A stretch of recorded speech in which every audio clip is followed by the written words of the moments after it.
What's good? What up? What up? What up? What's good? About to go live with my mentor, with my guy, Vincent Goodwill. Definitely one of the reporters in the league that I definitely look up to and admire, and definitely love his work ethic, and somebody I definitely holler at from time to time for advice and stuff. What's good, Trey? What up? Yeah. So we just waiting for him to come through. What's good? What's good?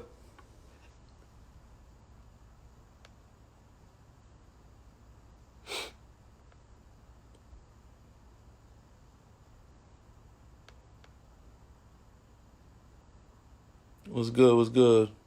There you go. There you go. Let me send a request to you, bro. There you go. I just sent it to you.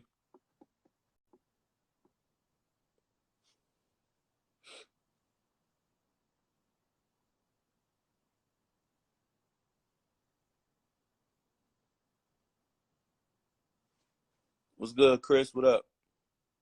What's good, Ty? Randy, what up?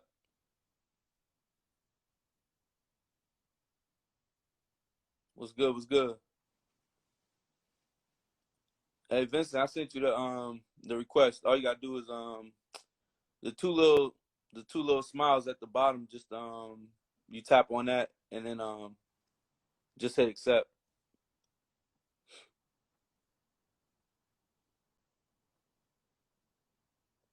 Yeah, we all ready for it, man. We all ready for ball to come back.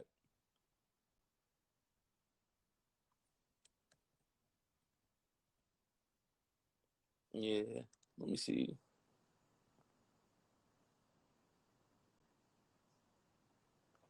Up, I think he got out for a second. He gonna probably come back. Yeah. Envy the DJ.com.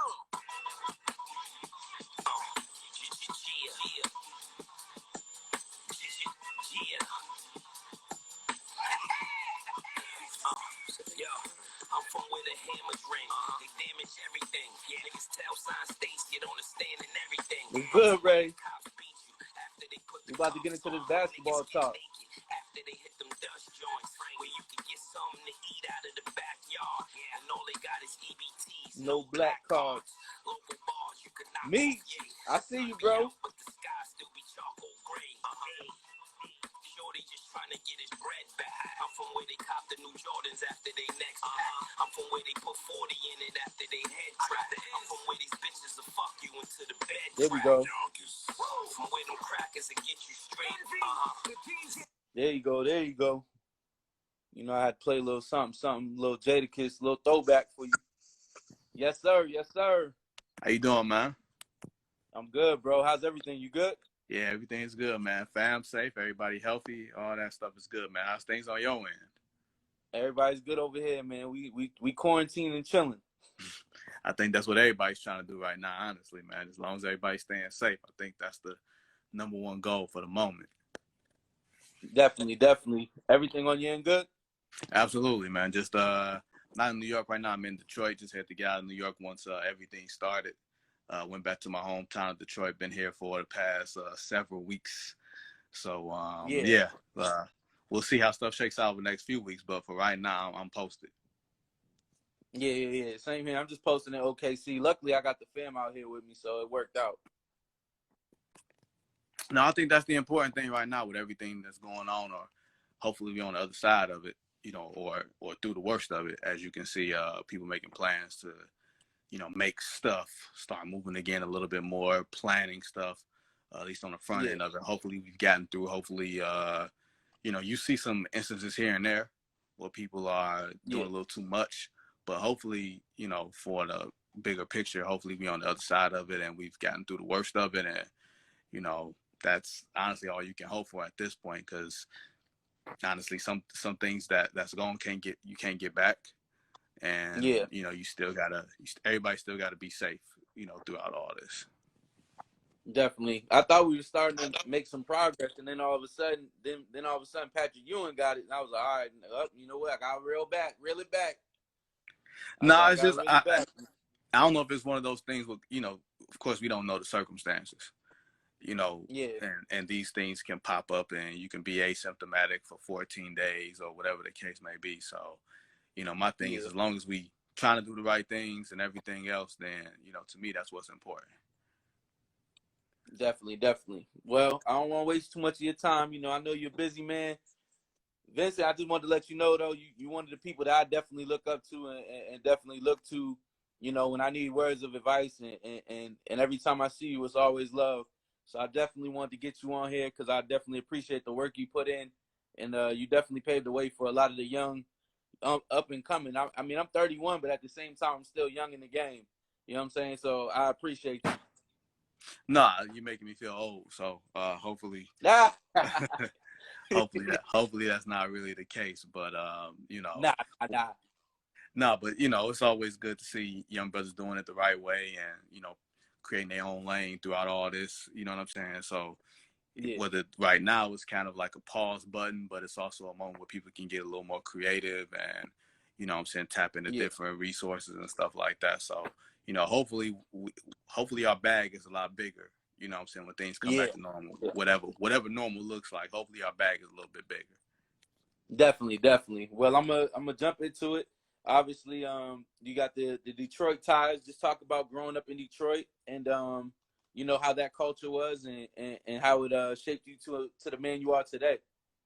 Well, I mean, I think everybody, when you grow up, everybody has their own like different cultures that they embrace, and you sort of live and breathe in, and everything else is not good or bad. It's just part of your chemical makeup. So growing up in Detroit, and I grew up on the east side of Detroit, and whether that was playing ball or going to school or whatever, like it's part of me. Yeah, So whether it was, I grew up during the era like right around the time of like the Bad Boys sort of ending, yeah, and then going into like the Grant Hill era and everything else. But remembering enough of that yeah, back in the day where, Zeke was my favorite player, and, Joe Dumars and all those guys that I wound up covering. It was kind of a different sort of experience. But, just growing up in Detroit, man, it's one of those things you don't know if it's as rough as people make it out to be, because all you know is how you grow yeah. up. You know what I'm saying? You don't know anything Definitely. else. You don't know any other cities, towns, however it goes, and you learn your own sort of, muscles sort of to Yeah, grow through it and everything else. So I love my city. It warts and everything, like imperfections and what I'm saying, everything yeah. else. So it played a big part in shaping me as a man and as a sports writer. Definitely. How was it being a hometown kid, being able to cover the Detroit Pistons, man? Talk about that experience. Well, I think that was a little bit different. I think people look at that as like a dream come true sort of thing, Yeah, where in a way it's easier for you because you have a lot of institutional knowledge that, you may not have if you coming into another city as young as I was. I think I was like yeah, 24, 25 type of thing. So I knew a lot of the history, so to speak. But, at the same time, you got to be honest. And when you're honest definitely. and you're covering the team that you grew up watching, like people are paying attention and people want to know the truth. Like people don't want sugarcoat, people don't Yep. want, they don't want the fluff or anything like that. People want honesty about what they're seeing. And at the time, the team wasn't going through, like a great stretch of period. Like I had come right after the Yeah, Chauncey Billups, Rip Hamilton, Tayshaun Prince Sheet. Like I wanted to get to know all those guys individually, but I wasn't like in the mud with them, while everything was going on. So yeah, it was a little bit of a different experience. So, when I was dealing with them or dealing with the team, it wasn't great for them, which kind of made it a little bit easier for you to be honest, because people know yeah, what they see. And that's the one thing yeah. about, Of course. Detroit, people know what they see. So, you can't tell them that it's sweet when it's not. You know what I'm saying? Yeah, And if yep. they get blown up by 25 on a given night, like ain't much I can say. Like I didn't do what they did. You know what I'm Yeah, saying? So yeah, it was, and that at some point there were people who felt like, you're the hometown kid, you should know, how this goes, and you know, you got to be a little soft on them or whatever. But at the same time, it was other people like, you know, keep me honest, keep telling it how it is and all that type of stuff. So I held on to, you know, the honesty part of it and chalk the emotion off to people being, you know, a little upset or in their feelings and sort of, you know, let it ride. Yeah, definitely, definitely. Did you play any sports growing up? Man, I played pick them up, mess them up. You know, I played. You know, I played basketball was my favorite sport growing up, you know, left-handed point guard and all that type of stuff. So Yeah. I used to watch Damon Stoudemire, Nick Van Exel, you know what I'm saying, all those jitterbuggy type of point Yeah. guards, you know what I'm saying? So Yep.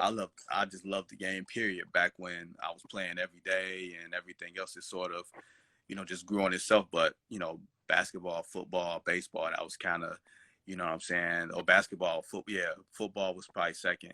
You know, I love Okay. watching, you know, Barry Sanders and guys like that and, you know what I'm saying, stuff like that. So for me, it was Yeah. like a pretty interesting time to grow up, you know what I'm saying, in Definitely. Detroit. And even though I was small for my size to a certain point, man, I love mixing it up, man. You know what I'm saying? Yeah. I love playing. So that Definitely. was where my heart was.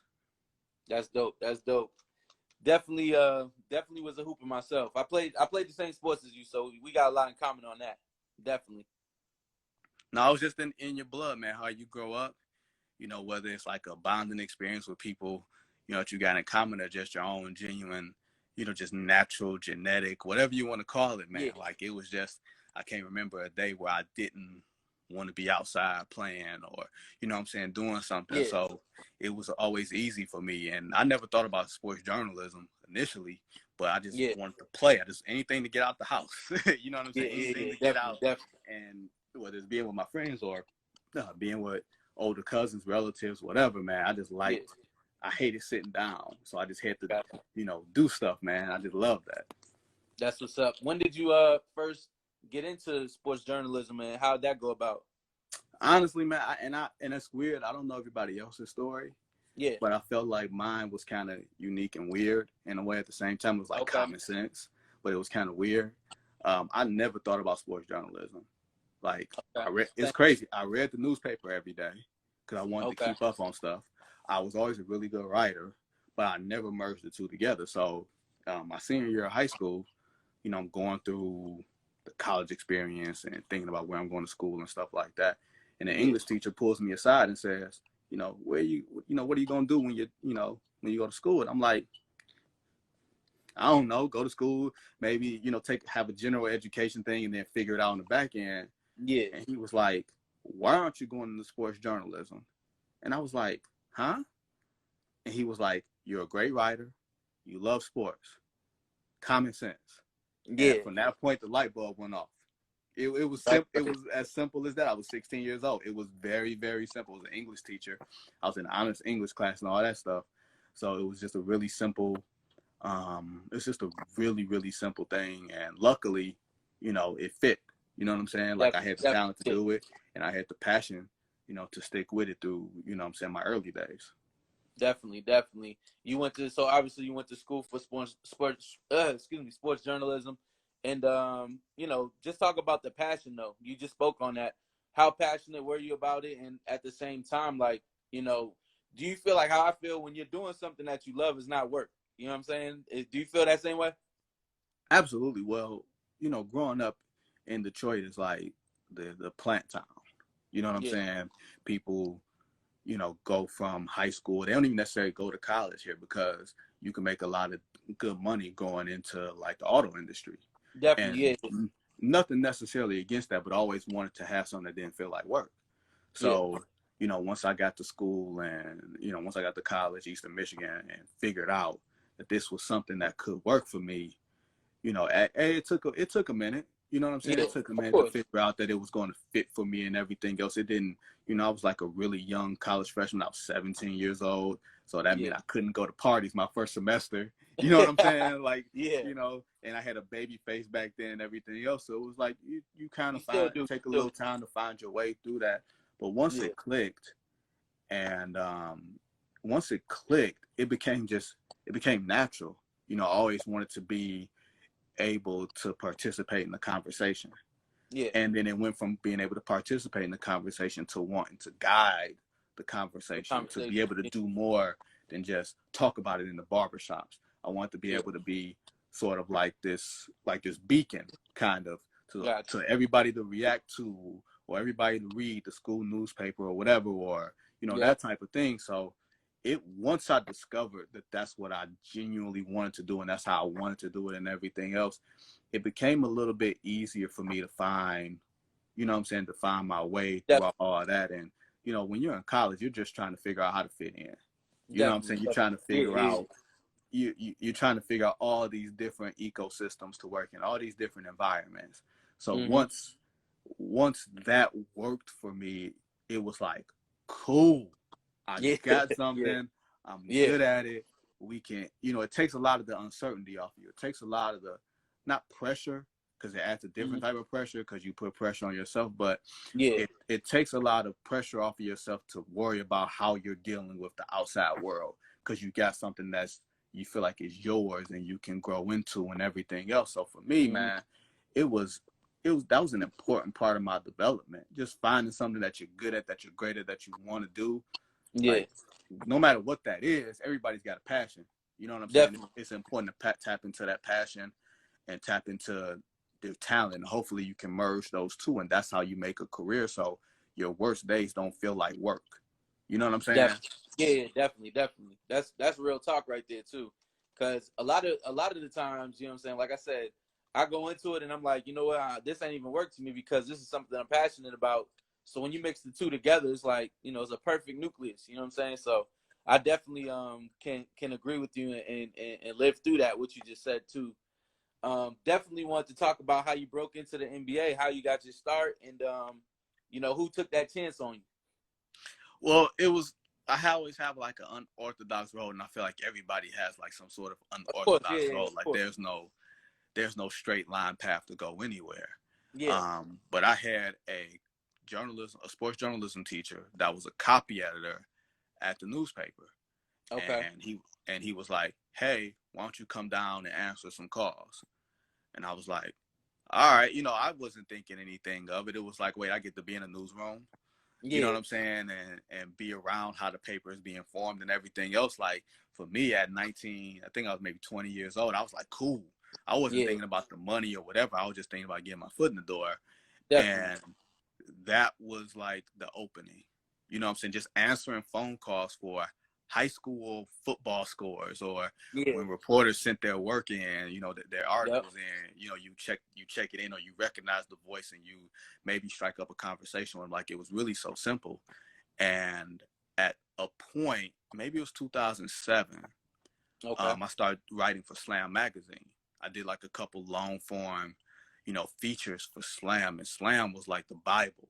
You know what I'm saying? Definitely. If you're of a certain age, then you know what's up. You grow up reading Slam. The players get the best interviews from Slam. Like, when Scoop Jackson was, really killing it for them and all that type of stuff. Like, that was the goal. The goal wasn't necessarily be newspaper writer or ESPN or something. It was like, man, I want to write for a magazine. So when Slam gave me a couple of assignments when the Pistons were still good, I got to initially be around those guys. Then I wasn't a beat writer yet. It was crazy. I was like low on the totem pole. I wasn't even full time with the Detroit News at the time, which is the newspaper I was working at. But Slam just they needed somebody in Detroit. They gave me a shot, and I was able to be at practices and games and being around guys like, I remember Rasheed Wallace. Funniest story ever. And I feel like this is your next question, but Rasheed Wallace, it was 07, 08, like my second Slam story that I had to do. And I've been around Sheed a little bit, and she was known to be a little bit difficult, right? So I went to practice, and I said, "Hey, I want to talk to Sheed," talking to the team. They said, "Okay." And they were like, they had a game that night, and they were like, "Come back to the game, Sheed will talk to you." And I was like, "All right." And I thought I was going to get him at shoot around. I thought I was going to get him before the game. He didn't talk before the game. So I'm in the locker room, and Chauncey Billups walks up to me, and he just sees that I'm like nervous like a hooker in church. And he's like, he has this big booming voice. He was like, "Yo, your waves are fucking booming, man. I had, young hair and all that type of stuff, man. Yeah. It was super cool. It just sort of really like disarmed me, right? Yeah. So then the end of the game happens, and Rasheed has this big old boom box. This is before the days of Bluetooth. This is just a boom box, right? So he's playing Isley Brothers' Voyage to Atlantis on his on it, right? The boom box, wow. The boom box. And I'm walking up to him, they're like, the PR person like, okay, you can talk to Sheed. I'm like, you got this boom box playing. It's like, nah, you can talk to him. So I walk up to him like, hey, Sheed, I'm such and such, blah, blah, blah. He was like, okay, what's going on? I said, I'm supposed to talk to you tonight. He was like, yeah, come on. So he's still playing the music on the boombox while I got the recorder to him. So everything I listened to had the Isley Brothers, which happens to be like one of my favorite groups ever anyway. Oh, yeah. So it was just cool, but you hearing Ron Isley go, la, la, la, la, la. You hearing him go do that while you know what I'm saying, while you trying to transcribe an interview. But he wouldn't talk to anybody else that night. He wouldn't talk to the newspaper writer. He was like, I'm only talking to him because I promised him an interview. And I'm young and green and all this other type of stuff. So it's cool on one hand, but then you got the old guard looking at you kind of funny, like, what's happening? Yeah. So he's walking out of the locker room with the boom box while he's talking to me because we're not done. So it goes from Voyage to Atlantis to the Tear song, and he's just going. And he give me a really great interview, a really great feature.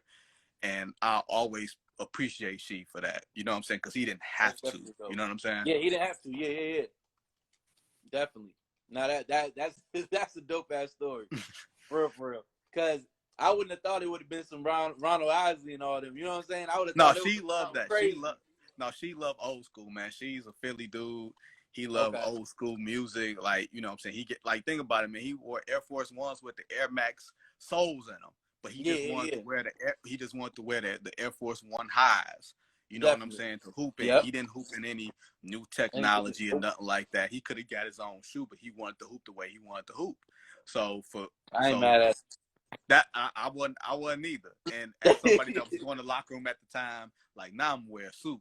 But back then I was going in there looking like a 22-year-old. You know what I'm saying? I'm wearing jeans, I'm wearing J's or something like that. You know what I'm saying? Like, I wasn't going to try to be something I wasn't at that point. You know what I mean? So it was good for him to see me in that way and to know I wasn't trying. I wasn't trying to fake it or nothing like that. I was being myself. And we were able to click and vibe. So once he became an assistant coach and we were both wearing suits every day, you know what I'm saying? Our relationship, it was just fun that way. That's what's up. I got a question just off the topic. Just it's still on the topic, but how did you feel? How did you know when you felt comfortable inside the locker room? You know what I'm saying? Like when you was like, you know what, this is me right here. Because it took me a while. You know what I'm saying? When I was in Boston covering the Celtics, I was wearing a suit and tie combination every single game, and everybody was like, Trav, this ain't you. You know what I'm saying? Like we know what you do off, outside the arena, but this ain't you in the arena. But I was like, I want to be able to switch it up, and I can. But I didn't feel comfortable in my own skin, honestly, until I came to Oklahoma City. You know what I'm saying? Because I felt like the players were younger, but at the same time, the players respected me, because they saw that they can relate to me. With KG, Pierce, Ray Allen, and Rondo, when I started out, you know what I'm saying? They're in the KG and all them are in a different They're in a different spot. Exactly. So it was a lot tougher for me to be at a comfort level. So how did you feel? When did you know you felt comfortable? And how was that feeling? Man, it took a minute. I won't say it took a minute, but I think it's one of those things where you have to have like a certain self-awareness of knowing who you are. You know what I'm saying? Like there's a saying that an executive told me once, because I asked him just in general, like how do you deal with being in certain environments? And he said, it's real simple. You put me in a crack house, I'll be okay. You put me in a White House, I'll be okay. And you find a way through all of that, honestly, to, find your space. Like you're not going to be able to kick it with every 12 players on the roster or 15 guys. Definitely. But there are things in common. You know what I'm saying? And you think less about it as you go on, as you develop those relationships and everything else. You think less about how you look. It's more about how you carry yourself. It's more about the confidence that you feel when you walk into a locker room. and they know you're doing the job, and they know what you're there for, and it's a Definitely. respect factor there. So at practice, I could wear jeans and sweats.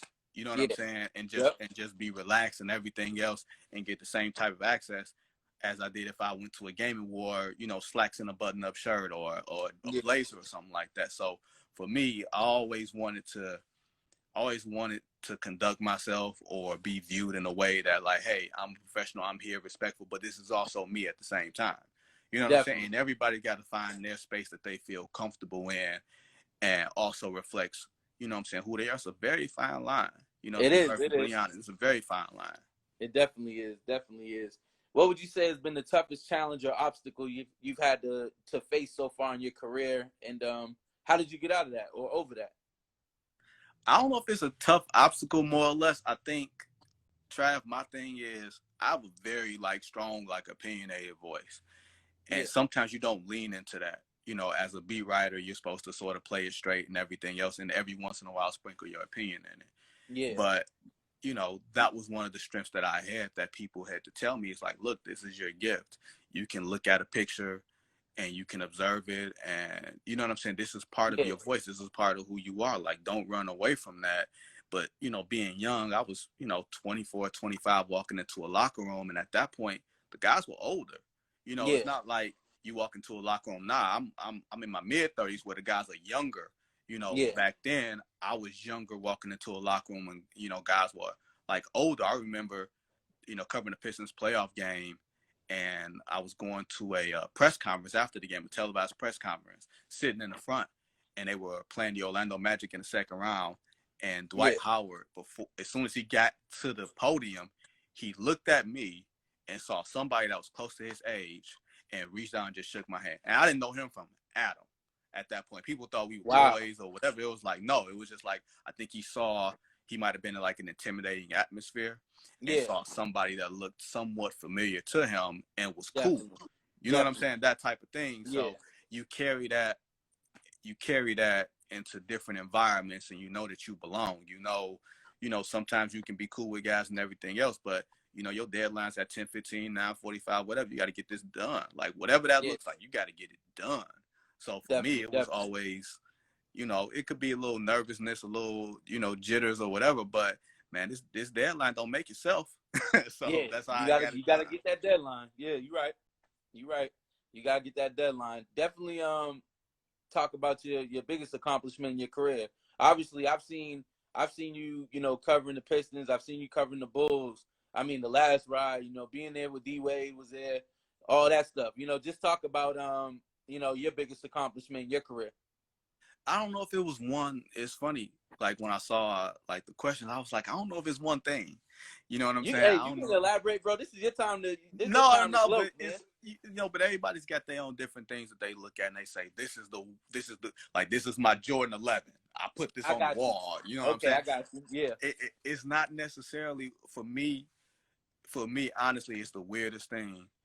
When I write a story or something, and the old heads, David Aldridge or Mark Spears or Michael Wilbon, and they Yeah. shoot me a text or something like that, and like, hey, good work. And it ain't nothing long, it ain't nothing elaborative, because they ain't gonna do that. It's just the But they'll just acknowledgement. say, it's just the acknowledgement, hey, you good, you here. So in Yeah. that way, you kind of feel like you're on the same level. So the biggest story, to some degree, it was a couple big stories in Detroit, but once I got to Chicago, and that's just a bigger market, the team was a little bit better. And Definitely. Dwayne Wade gave me a one-on-one interview before he went back to Miami the first time. And it was interesting Yeah. because it was really early in the season. So we weren't able to develop but so much of a relationship. I had a closer relationship with Jimmy Definitely. Butler or Derrick Rose or whatever, but we Yeah. were kind of good early on. And he gave me a one-on-one about how he felt about going back to Miami and his relationship or Yeah. non-relationship with Pat Riley. And it made, all the quotes made it out and everything else. So, that was like a stamp, for me, Yeah. just from a respect standpoint, that, hey, this Hall of Famer, this is the probably third or Yeah. fourth greatest shooting guard in the history of basketball. Definitely. And he's like, all right, I'll talk to you. You know what I'm saying? I'll talk to you about the most Definitely. sensitive subject at this point in my career, and I'm going to trust you with it. and earning the trust and the respect of those guys in that moment. You know what I'm saying? It means a lot. It meant a lot. Definitely. Like I said, man, I look at what you do, man, and it inspires me. Like you said, you're in your mid-30s. I'm in my beginning of the 30s, but I still look at the moves that you make. I still look at how you carry yourself, and that's a testament to, you know, just your professionalism. You know what I'm saying? So I definitely commend you for that. But I'm gonna put you on the spot now because I want to know. What's this Mount Rushmore for you looking like? You know, NBA wise. So that's 4, right? Okay. Yeah, I'm gonna give you only 4. I'll give you an honorable mention. I'll give you an honorable mention. So I keep in see mind you. I'm wearing this. Okay. Okay. I'm gonna give you an honorable mention. No, I don't need it. Oh, okay. All right, we good. I don't need it. I got 4 for you, and Okay. this is taking my Detroitness out of it. But Michael Jordan is the GOAT. Like, no doubt about it. Best player I've ever seen. Played the best, looked the best, all that type of stuff. Take everything out of it, put him in the gym, and he's Mike, right? Okay. Kareem Abdul-Jabbar, greatest scorer in the history of the game. I think people kind of forgotten about him a little bit just through the errors and everything else. Yeah. But Kareem was had 2 Hall of Fame careers. He had a Hall of Fame front end, Hall of Fame back end. It's not many guys, you know, that can say that, especially in the era where the centers meant everything. I'm torn because I feel like Magic Johnson is up there too. I feel like Magic Johnson going to 9 finals in 12 years, being Showtime. Like, he was Showtime, man. He was it. And the thing about Magic that I love was that Magic could shine, but everybody else could shine too. Like, he wasn't dimming anybody else's light. If he looked good, everybody looked great. And sometimes you have situations where guys look great and nobody else looks great around them. You know what I'm saying? That's true. Yeah. So, and then I'm gonna say number 4, but as my 4th guy, you know, I would probably say LeBron. You know, just because athletically gifted wise, like, he's the greatest. I think the best physical specimen that we've ever seen play basketball, from his height, his weight, what he can carry, what he can do, and everything else, his vision, his unselfishness, everything else. Like, there's flaws there, you know, certainly, but you can't deny the fact that he came into the league as the most hyped player we've ever seen. Exceeded the hype. Exceeded the hype.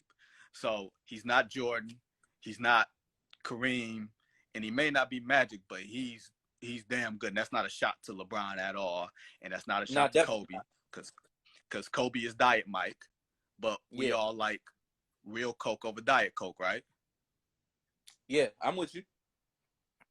So I love Coke, and Coke might be like number 7 or number 8 or something like that. But you know what I'm saying? Those are kind of essentially my 4. Okay, definitely. Who would you say are your top players to actually interview in the league? You know, for me, I'll give you mine first. I'll definitely throw mine in there.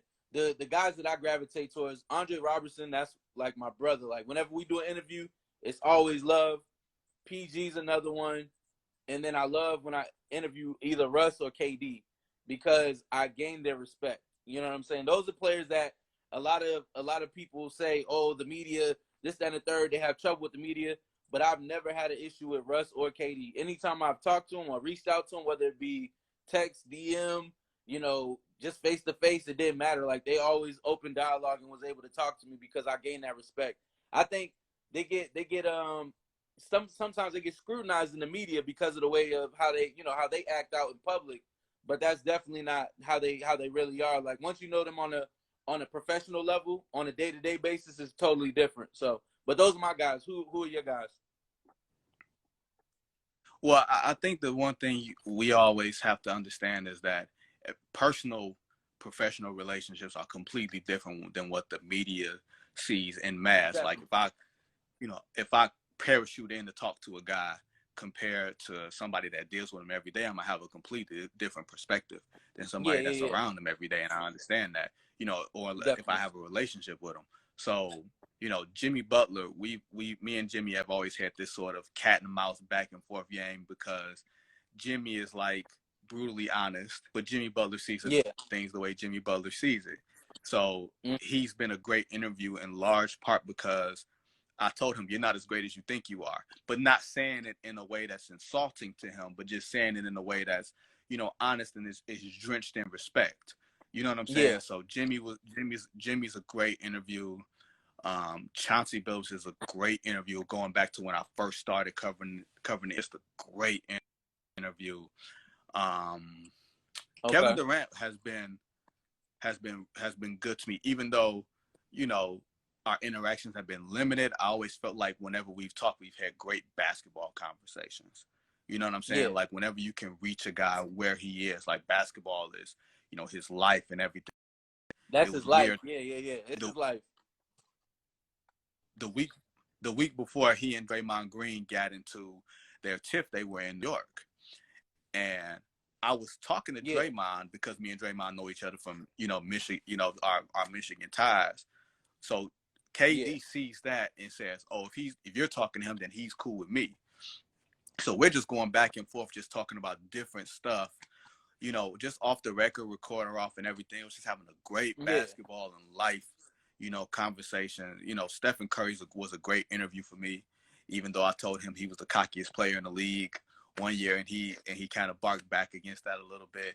So, it's those type of guys that you can have, you can be honest with, you can have really good conversations with. You're not kissing their butt, they ain't kissing yours.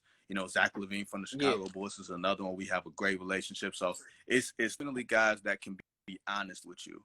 And you can certainly feel like you can ask the questions and they'll know that you're not coming from like a gotcha, coming from TMZ, coming from, honest. You trying to get honest, introspective, direct answers out of them that's going to make them think. And also, you know what I'm saying? Also be as direct with them as possible. Definitely. You spoke on Zach LaVine. Just obviously the youth in the league. The youth in the league is really good right now. Who would you say is the next four up? Who are some players that can have a chance? Who are some players that can have a chance to actually be the face of the league? Well, I think the easy answer is going to be Zion, right? I think Zion Williamson is because of the hype machine that he's been behind with Duke and the mixtapes and Jordan Brand and everything else. Like that's the easy one, Zion. And then you got Luka, sort of same situation, an international player in Dallas that's putting up the numbers that he's putting up for a team that, not Dallas is, it's hard to remember, because the league has been shut down. But Dallas was getting it. Dallas is one of those teams that is going to be there, in the next couple of years. And for me, a guy like Jason Tatum, with the Boston Celtics, a guy going for the code and all that, but he's got a game. Like my thing is, if you got a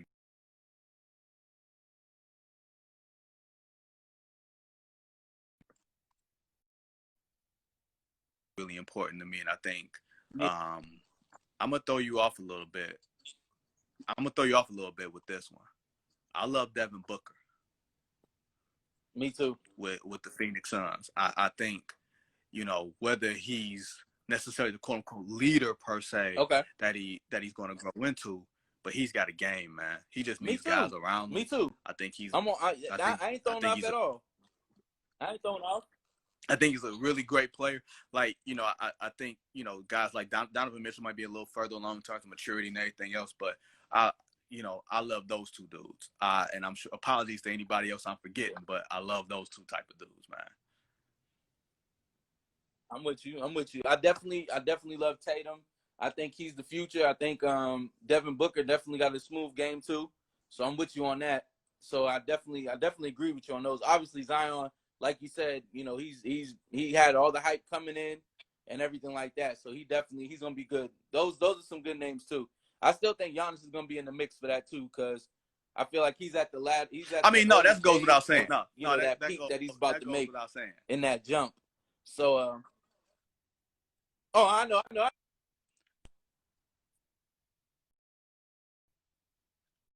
That dude, that goes without saying. Like, Giannis is here. I look at Giannis as being here, reigning. no, he reigning MVP. He was gonna be my MVP this year and everything else. And hopefully for him, he gets to the finals and he's carrying a franchise on his back. It's like apologies for thinking. I'm saying 25 and under or whatever, but Giannis is there, man. Giannis is here.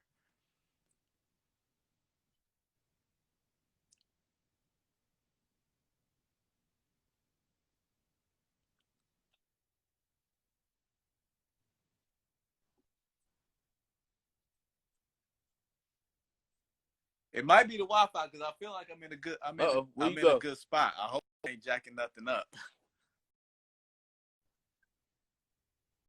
No, it messed up randomly. I'm. It,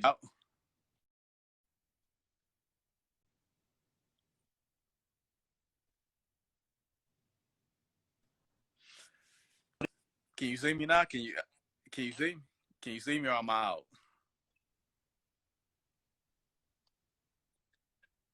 Okay. Lagging now. It's definitely lagging. See if you is it the Wi-Fi or is it like the connection? No, it should be. We got Wi-Fi in Detroit. We ain't no third world country out here. You know what I'm saying? We should be okay. So. Nah, you good. You good. Nah, definitely. Nah, you good. I wanted to talk about, obviously you brought up the Jordan 11 earlier. You know what I'm saying? I wanted to see how much of a sneakerhead you are. Definitely wanted to see what some of your top sneakers were, and what did you rock growing up as well? Well, I wasn't a Jordan head growing up, like because I wasn't asking my parents to spend 150. You know what I'm saying? To spend that money, but I can hear you. Can you hear me? Okay. Can you hear me now? Yeah. Okay. No, I was saying I was wearing Nikes, but I wasn't wearing Jordans back then. Yeah, I ain't have it like that. Okay. No, I was saying I was wearing Nikes, but not J's. Yeah. Can you hear me now? I'm good. Got you. Can you hear me? Okay. Okay. No, I was wearing Nikes, but not J's back then. So I ain't have 150 to just come out like that until I got my own money. But it's lagging a little bit now. I don't know what you did. You moved. You did some little Harlem Shake or the Detroit Shake, and then just messed it up. I ain't got no shake in me. I ain't got no shake in me. I can hear you. I can hear you though. You can hear me?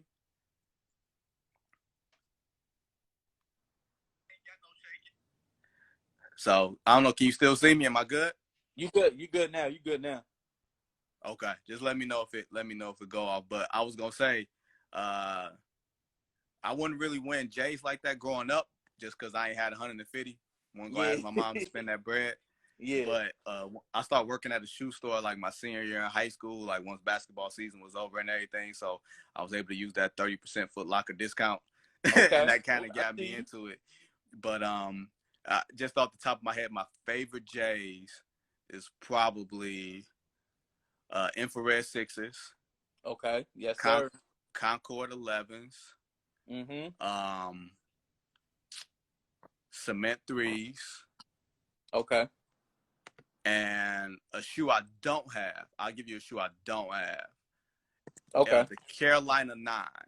The white and Carolina baby blue 9s. White, baby blue Carolina. I need that price to come down on StockX. I need that price to come down a little bit. But okay. I got multiple pairs of the infrareds, multiple pairs of the Concords, Space Jams, all that type of stuff. Like I was in it. You was in it. You still are though. You still are. I can't wear it like I used to, man. It don't go good with a 2 buttons sometimes. So I got you. Like I'm wearing Gucci foams right now. You know what I'm saying? See, yeah. But no, Drew. Hold on, no, Drew. I'm not wearing a White Sox hat. I'm wearing a Detroit hat. see, not all of us get stuff from Jordan brand. You know what I'm saying? That's all I gotta say. That's all I gotta say. You know I get a care package. I get a care package every now and again, man. I got some black toe ones. I got some Heat. I got a pair of Travis Scott 4s, that they sent me in a care package. Yeah, Look at you. See, I ain't even getting that treatment. Living in Chicago gives you some perks every now and again, man. So, Man. I think they found out I was from Detroit, so they stopped rocking with me. But no, I like me and my friends I grew up with, like they are all in it. Like even to this day, they all in it. You know what I'm saying? But every now and again, we'll do a shoe check. We'll just step out or something like that, and everybody will pull some heat out or something like that. So it's good to turn back the clock. I wore my Carolina 11s once. Oh wow, okay. Yeah, the Columbia joints, yeah. Yeah. So I wore my September Blue 6 once. The Mayweather Pacquiao fight. Yep. I haven't looked at them since. You know what I'm saying? Yep. Like yeah. so I can pop the trunk every now and again, but now I'm basically just going for comfort. You know what I'm saying? Just wear some stuff when I feel like it. I got you. What's the go-to comfort shoe then? The go-to comfort shoe is the Air Max 95. Okay. All right. Just it's simple, clean. You can go kind of anywhere with it. If I had unlimited supply, it'd probably be like a penny 2. Okay. All right. A penny 2 is not quite heavy, but it's light enough that you can just slide in and then just go. Just go. You know what I'm saying? You can just go. The Jordan 4s are so uncomfortable, but they look so good. You know what I'm saying? They like Jordan 4 is that's my shoe all time right there, man. See? Jordan 4. But see, they flat on me. They flat on my feet. So I can only wear them when I really, really feel like it. You know what I'm saying? Okay. So I'll throw an insole in there or something like that. Like, the 14s are kind of not the last shots, but the white and red 14s are kind of a go-to. It's been the playoff 12s. Like I got you got some heat over there. I got a little bit, man. I got a little bit. I'm grown. I can't be rocking everywhere, but I got a little bit of heat, man. I got you. Hey, Drew said you the plug, so he said don't let him fool you. Drew a lie. Hey, I've seen some of the heat though, so I physically seen it. So you ain't saying nothing to me. Look. Hey, I get inspired. Don't tell nobody. I get inspired when I see you get out. Look, that's exactly what it is. When the playoffs and stuff happen, I make sure that during the pregame and practices, I'm bringing out the heat. When it's time for the game, I'll throw in a suit. But I don't stray too far from my roots, honestly. So what I'm saying, it's always fun to break out something that people ain't seen in a while, or every now and again I'll wear a shoe that a player will look at and be like, "You got them?" And I'm like, "Yeah, I got." Yeah. That type of thing. So it's a conversation starter. You know what I'm saying? Definitely, sometimes when a guy see you wearing something that, and I'm to the point where I can't wear a ball player shoe that I'm covering. You know what I'm saying? I can't wear KD or LeBron. I in my head, it's just mental in my head. I can't wear your shoe and I gotta cover you. See, my thing is I might play in the shoe. I can play in the shoe. Okay. And in the gym or something like that for comfort and everything else, but just for rocking purposes, that mess with my mental. You know what I'm saying? So I got I'm throwing on a Jordan, or I'm throwing on an old Nike or something like that. You know what I'm saying? Some type of retro Nike that work with me. See, I'm the total opposite, because I feel like if I'm rocking the shoe that the player I'm covering, that's gonna give me a little bit of favor with him, throughout the, you know what I'm saying? And so that's how I look at it, because if you notice it, a lot of reporters don't support the players off the court. You know what I'm saying? They ain't supporting their brands like that. You know what I'm saying? Unless it's a media alert and you got to go cover something or whatever like that, but they're not physically out there buying stuff out of their pocket. You know what I'm saying? So just being able to, because before I even covered Oklahoma City, I already had a strong Kevin Durant collection. So when I came out here, it was like, oh, this is easy. I'm about to just start just rocking KDs like crazy. Then when Russ had his shoe, I was like, okay, I'm going to start rocking the Russes. You know what I'm saying? So that's how that report actually opens up for me. I know how it's mental for you. I get it. It would be different if I was hooping against them. Then I wouldn't be wearing, you know what I'm saying? Like, you know what I'm saying? I'm not going to wear your shoe when I'm trying to dunk on you. You know what I'm saying? It ain't gonna, it ain't going to happen. But other than that, though, I feel like it's a mental edge over the other reporters, in my opinion, my personal opinion. And that's why I never thought about it like that. always thought about, like, if I gotta ask you a difficult question, but I'm wearing your shoes. Yeah. You know what I'm saying? Like, you're gonna look at me kind of, funny in the light. So, See, luckily, everybody's got some type of, plug every now and again, or something like yeah. that. Somebody toss you a shoe or something like that. But, for me, on top of that, I'm a little bit older. You know what I'm saying? Okay. And my old barber from Chicago, Drew, was talking about K Swiss, but Yeah. he gave them to me. You know what I'm saying? That's dope. Like, That's dope. so Drew talking, but nah, it's it to me, man. I wear them for comfort. I'm gonna wear a nice tracksuit or something like that to practice, as long as I don't got to be on camera or something like that, man. Everybody's got to Yeah. find their comfort level, whatever that Definitely. is. You know what I'm saying? Definitely. Whatever goal you're going for and everything else, and 9 times out of 10, they're gonna respect you regardless of what you got. You know what I'm saying? As That's long true. as you That's handle true. yourself the right way, it don't matter. That's true. If I do feel some type of way though with the player and they don't know about it, I'll wear the opposing player's shoes just to get to them. If they see, and if anybody does watch this, they're gonna know why. They can go, oh, so that's why he was wearing the Donovan Mitchell. So that's why he was wearing. So you know what I'm saying? So it's a little something, something. You know what I'm Wow, saying? that's tough. It's funny. I've never, and Adidas is gonna strike me down, but I've never really worn Adidas. Like, I think I got hurt playing on them once. It was like a team shoe in high school. I think I got hurt playing on them once, and Oh I man, took them off, never played them again. I started playing in the first Shocks, like the Vince Carter Shocks. I was like, screw yeah, this, I'm playing in them, and I never put on an Adidas. I don't think I put on an Adidas shoe worth anything again. You know what I'm saying? that's Other than funny. maybe like a That's pair of funny. top tens, or something That, like that. yeah. I'm in the same boat as you. The crazy thing is, I never owned a pair of Adidas like that I physically paid for until the Donovan Mitchell joints. Or no, I lied, the Damian Lillards. But the crazy thing is, Mm. I didn't know Adidas was following me this whole time. I didn't even know. And then Hey, all of a sudden, I was like, oh yeah, you never know who's paying attention. man. I was like, oh yeah, I You love never these know who's shoes. paying attention. I love Adidas now. Hey, look, yeah, look. Everybody want positive coverage, positive press, so they'll throw a little sugar your way, type of thing. So it ain't, Definitely. it ain't the worst thing. But Yeah, I got hurt playing Adidas once. I'm not going to be it is wearing what it Adidas is. anymore. I hear you. It is what it is. If you can have one music artist make a soundtrack to your life, what music artist would it be and who? Well, see, that's the weird thing, is because, like, if we talking about a soundtrack to my life, that means it's got to have a lot of variety. So we got to cover young Okay. Vinny, old Vinny, baby Vinny, growing Vinny, all this other type of Okay. stuff. If it's adult Vinny, it's Prince. If it's, all over Okay. the place, it's probably Stevie Wonder. Like, I love Okay. Stevie Wonder.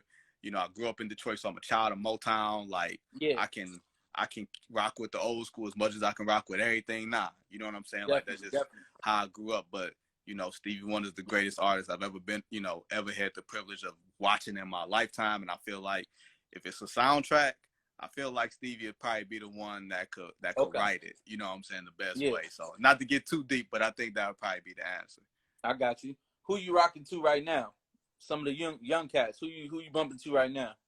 Man, it's like a lot of the young cats is just, some of the young cats move too fast, but I feel like the old man in the club now. But you know what I'm saying? Like J. Cole, like Kendrick, like Drake Okay. when he ain't in his feelings. You know what I'm saying? Yeah. You know what I'm saying? Guys Yeah. like that. Like, if He's you're in your light skinned. feelings, I can't really, I can't be in my feelings rap type of thing. But you know Yeah. what I'm saying? It's just, it's a lot of, I hate when people, like, the generational thing of it is, you know what I'm saying? It's good music out here. You just got to find a way to connect to it. You got to Definitely. find a way to figure out what these young guys is talking about, what they see, because the music I grew up listening to, it connected with me. Like, Yeah. Definitely. Jay-Z, Nas, AZ, all those type of, you know what I'm saying, Pac Yeah. and that. But that was how I grew up. You know what I'm Mhm. saying? So Yeah. I'm not going to expect the young guys to understand it, just like I didn't expect the older people to understand it. So similar to now, where if I find a lane and I can rock with these young guys, cool. But I know their music ain't aimed for me; it's aimed for a younger audience, so I can still Definitely. appreciate it. You know what I'm saying, in my own way. Yeah. Definitely. Definitely. What would be some advice you would give to a young aspiring journalist trying to get their foot in the door and get in the game? I think, honestly, man, the biggest thing is it sounds really simple, but if you got a passion for like whatever you're doing, you know, like whether it's the craft, whether it's your voice, whether it's, you know, being able to be a conduit to the players, being able to have players trust you or whatever, management trust you, Yeah. whatever the case may be. But, you know, my thing has always been, always like respected what came before me and Yeah. wanted to not do it in a different way, but be able to, you know, evolve it in a little bit, but also still be able to have the old heads, you know what I'm saying, respect me in a way. Like I used, you know, writing used to just was, you know, a gift or whatever. So I always loved the possibility of something great coming Yeah. and wanting people to understand it and wanting people to read it. And, you know, when I was younger, I wanted the young kids to understand it. Now I'm older, Yeah. I want, you know what I'm saying, everybody to understand it. So, Yeah. you know, always, it's like the dedication thing is big to me. If you sometimes just showing up, you know what I'm saying, Yeah. means a lot, and grinding it out and everything else and figuring out your own lane. Like my thing Yeah. is I can't be Michael Wilbon. You know, Yeah. that dude is a G. You know Yeah. what I'm Yeah. saying? Yeah. Wilbon is a G. David Aldridge is a G. Mark Spears is a Definitely. G. But I can Yes. find ways to make things work for myself. You know what I'm Yeah. saying? I can make things work to my advantage and my skills and my gifts, and things that I've worked through. So always figuring out what works best for you, what shoes fit for you, you know, what you want to do and Yeah. everything else, like without having to, you know, say, oh man, I can't kick it like him or anything like that and looking at it as a Yeah. negative thing, but try to take a little bit from, you know, a little bit from everybody and find your own way. Definitely. Definitely. What would you say is your favorite food, and then also what arena got the best food to you? Man, my favorite food, that's like, at this stage of my life, I feel like anything that's got like a good wine attached to it. No, but no, I love, man. I'm not a foodie, Yeah. but it's one of those things, man. I love like soul, you know, like I hate to say this, like sound stereotypical, Soul man. food. I love soul food. Like, Ain't nothing you know wrong what I'm with soul saying? food. I'm from Detroit. I lived in Chicago. You know what I'm Yeah. saying? Like anything like that, you love a good, love a nice steak and stuff like that. But just from a practical standpoint, man, Yeah. you know what I'm saying? Just soul food that's not super greasy, super fatty, that's gonna have me laid up like Yeah. Homer Simpson or something like that. Yeah. You know what Yeah. I'm saying? But That itis.